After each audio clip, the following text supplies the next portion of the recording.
bubakeeredde, abatemu bubakeeredde, ababbi bubakeeredde, bamukwata mundu bannakyemalira bubakeeredde.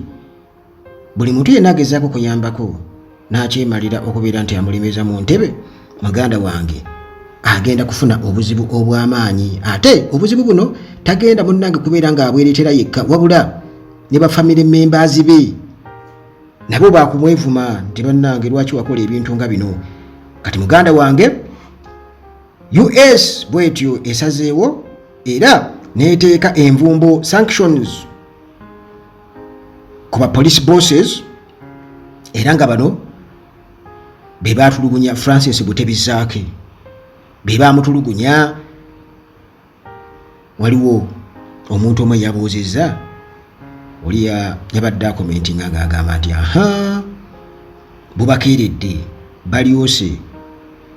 Kati omu n'agamba kati ekyo kikusanyusa, US olwo egenda kisolovinga etya? Nti olwo esolovinze. Komulala n'amuddamu n'amugamba nti naawe ekikunyiiza naye kyekimusanyusa, ekikunyiiza kyekimusanyusa. Kyovudde olaba nga njagala nnyo mubeere abalamu. Yensonga lwaki mbagamba nti gwe bw'oba olina ebirwadde mpugambye omutima, ekibumba, ensigo, kansa, kisinzira stage kikwali, prostate cancer oba kansa ey'eneraginze, pressure, abalina zi stroke, sukaali, abakyala abalina ebizibu eby'abakyala, oba n'abo abalina ebizibu mu mbuto zaabwe, ebyenda muganda wange byavunda, babikeculakecula buli kaseera paka kutuuka kuggwawo. Omusawo gy'ali omukugu, ate nga mukugu ddala, gwe gyogerako bwogezi naye ajja kunnyonnyola, kubanga ye kyemumanyika annyonnyola nti mugenda munnange okumaliriza ng'okakasizza nti mu butuufu kino kye kinnuma era nina kuwona bwe nti, era nina kukola bino okuwona, n'akuwulira n'ebiki by'okola ebikulemeza mu bulwadde. Nabagambe waliwo akakodyo basobola okukuumira mu bulwadde. Gwe ngulowooza ojjanjaba muntu ku buseera obuyitirivu naye nga bakuumira mu bulwadde weewuunye. Simanyi kigendererwa kyabwe, so nga ate waliwo abantu nga bo basobola okukujjanjaba naddala obulwadde nga bwakatandika.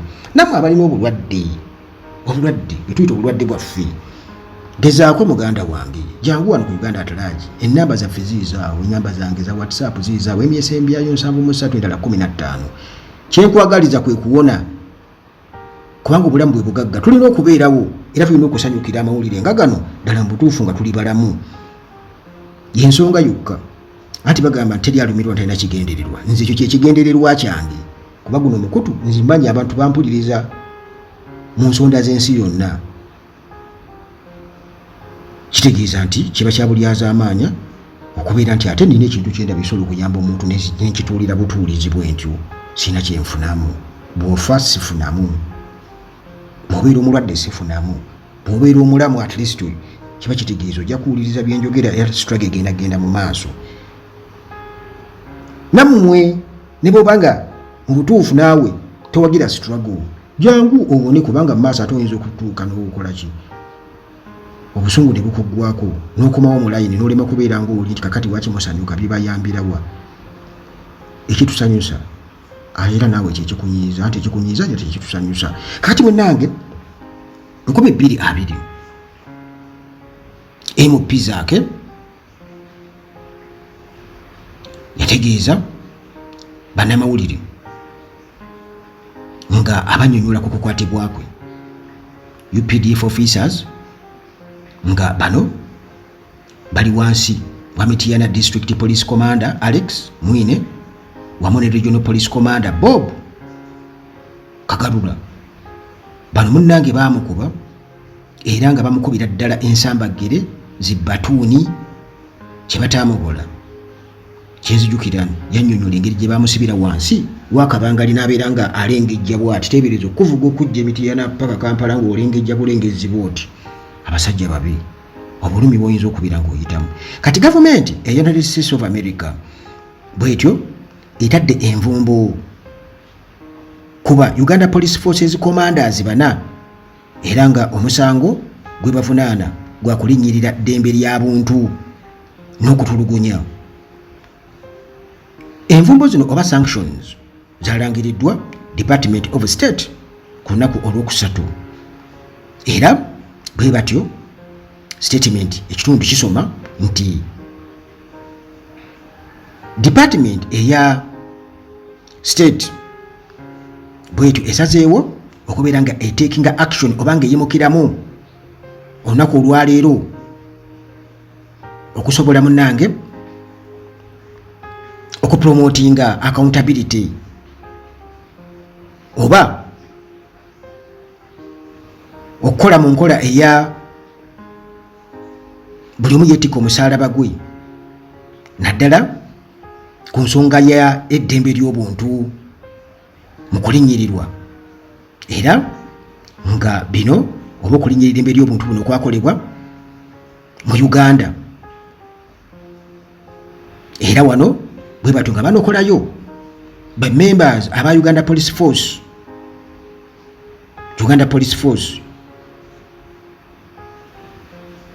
ku lw'okwenyigira mu kulinnyirira eddembe ly'obuntu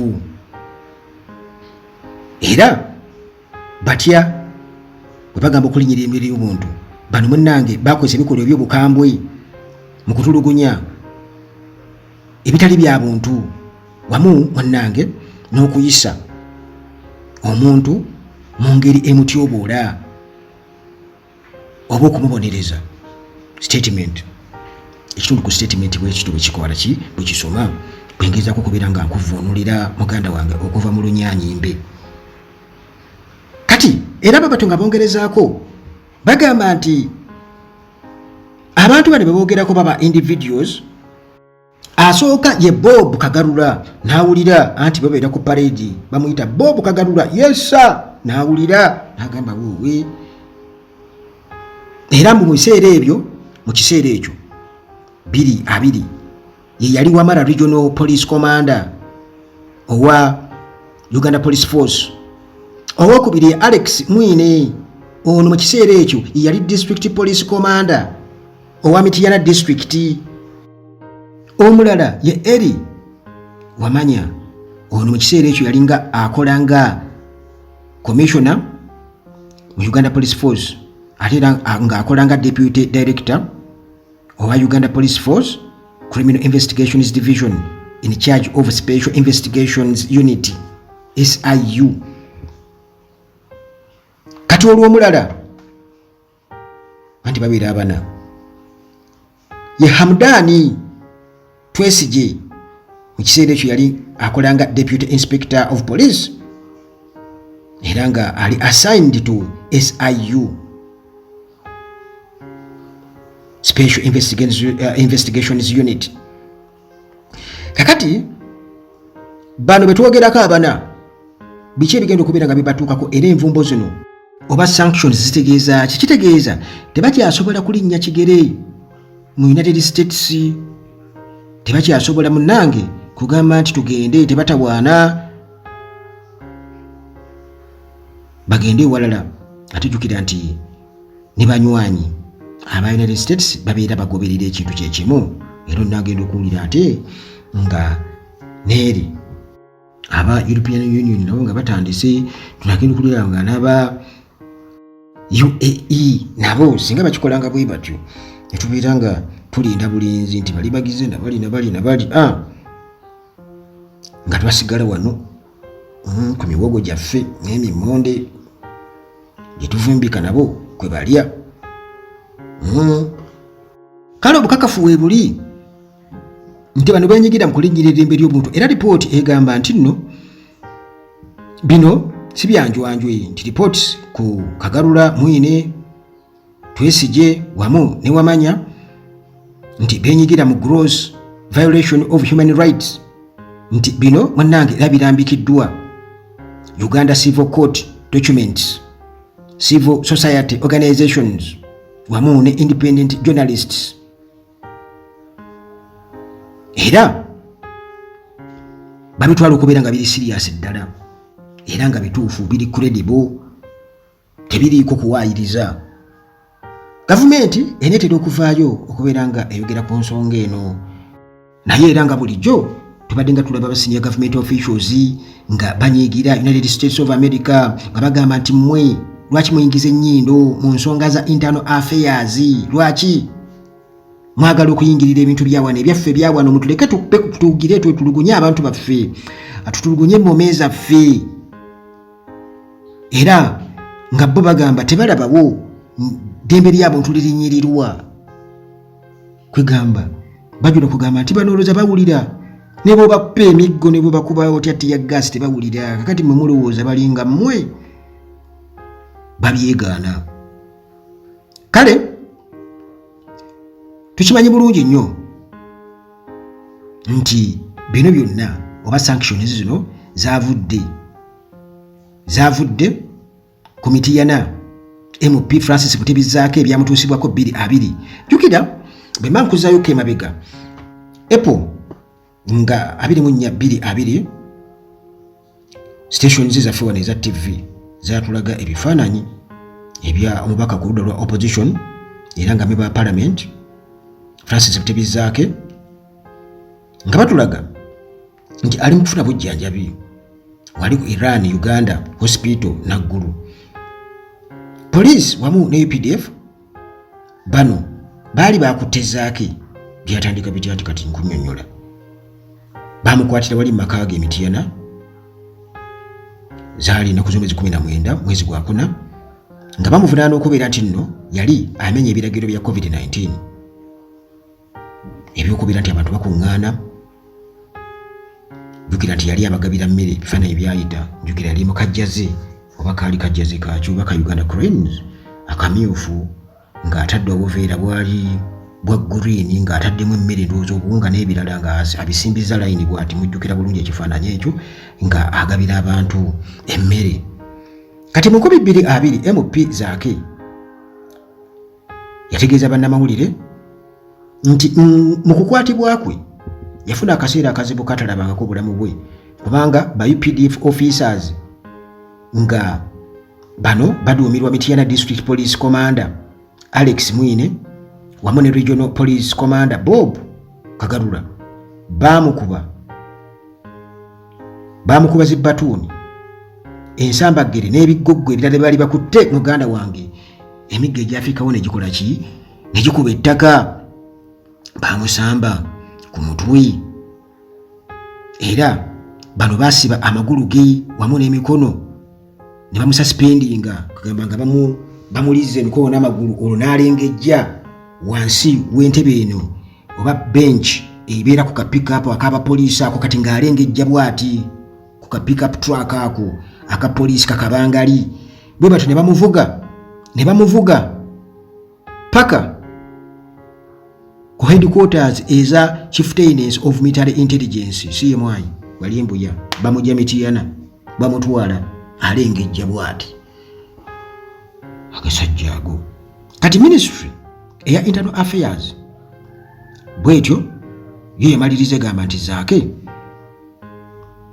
ate kukubanga ebyo byonna ebisago ebyamuliko yabyetuusaako mbu kubanga yagenda yeekubakuba bw'ati ng'alwana nga yeekuba ku byuma ebyaka pick-up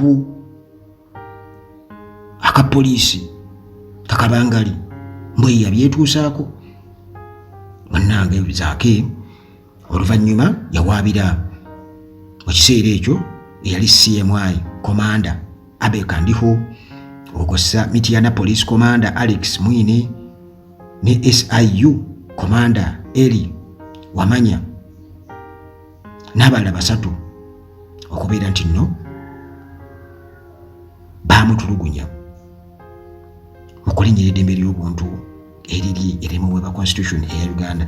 Kati September nga 3 office eya Director of Public Prosecution ODPP bwe batyo nga bulijjo nga bayita mu buyinza bwa constitution omusango gwa Zaake basalawo ne bagwezza ne bagumujjako naye nga bamaze okubeera nga bagumujjako muganda wange era n'ensonga ey'okubeera nti bavuvuba kyekigendererwa ate era Zaake naye abyogerako era agamba nti poliisi balina okubeera nga bamusasula oba gavumenti erina okubeera nga emusasula $75,000 kubanga August mwezi gwo 21 kooti yasalawo era omusango n'aguwangula.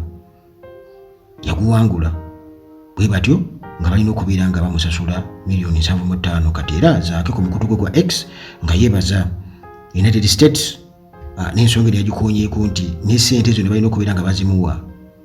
Balizimuwa olaba Ingrid tulinawe bwe baasikayo ebbeere naye akyabanja. United States yo jjukiranga eraba era bo batugamba nti nga bakozesa credible sources bwe batyo bakakasa nti kuno kwali kulinnyirira ddembe ly'abuntu era nga bagamba nti bino biri documented by Uganda Civil Court documents, civil society organizations wamu ne independent journalists era babitwala okuba nti biri serious era biri credible bituufu. Kale envumbo nezikola ki? Neziruma. Kitegeeza nti mawulire malungi nnyo. Anti bagamba munnange kitusobola okukolako kitusobola era yenna asobodde okubeera ng'ayambako okubeera ng'abonereza abo abatufumbekeddeko oba abatukakkanako okubeera nti munnange batuliisa akakanja, batubuzaako embiibya, bwe batyo batubuzizzaako obutuuliro era kumpi kutwetamya nsi yaffe Uganda. Tubeebaza era tubaaniriza.